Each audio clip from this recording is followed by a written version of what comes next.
आज मी करणार आहे पालक पनीर बिर्याणी।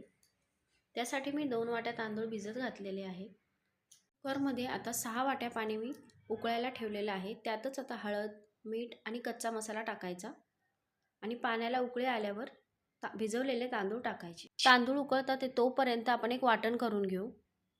पॅनमध्ये मी पाणी गरम करायला ठेवलेलं आहे। पालक त्यात शिजवून घेते 1 मिनिटभर। पालक शिजला की मग कोथिंबीर आणि पालकाचं एक वाटण करून घ्यायचं। त्या वाटणातच हिरवी मिरची, लसूण, अद्रक आणि कच्चा मसाला हे पण वाटून घ्यायचं। तांदूळ शिजलेले आहेत ते पण एका चाळणीत काढून घेऊ। बिर्याणीच्या हंडीमध्ये तेल टाकून तेजपान, वाटलेलं वाटण, त्यातच वाटाणे, बटाटे, गाजर हे सगळं फ्राय करून घ्यायचं।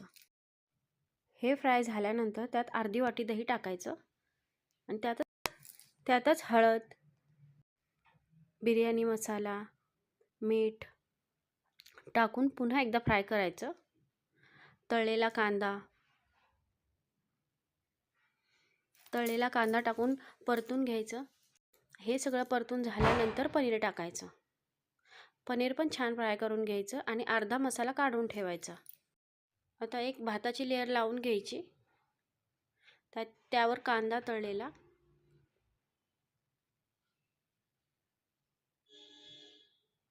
थोडा बिर्याणी मसाला, केशर टाकलेलं दूध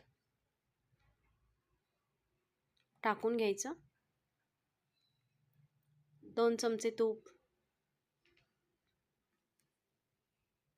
आणि काढून ठेवलेला मसाला त्याच्यावर परत एकदा लेयर द्यायची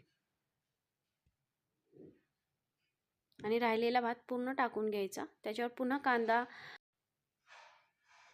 2 चमचे तूप, झाकण ठेवून 10 ते 15 मिनिटं बारीक गॅसवर ठेवायचा। मिनिटं झालेली आहेत। आता त्याच्यावर कांदा, कोथिंबीर, पुदिना टाकून घेऊ आणि तळलेले काजू। कशी वाटली पालक बिर्याणी?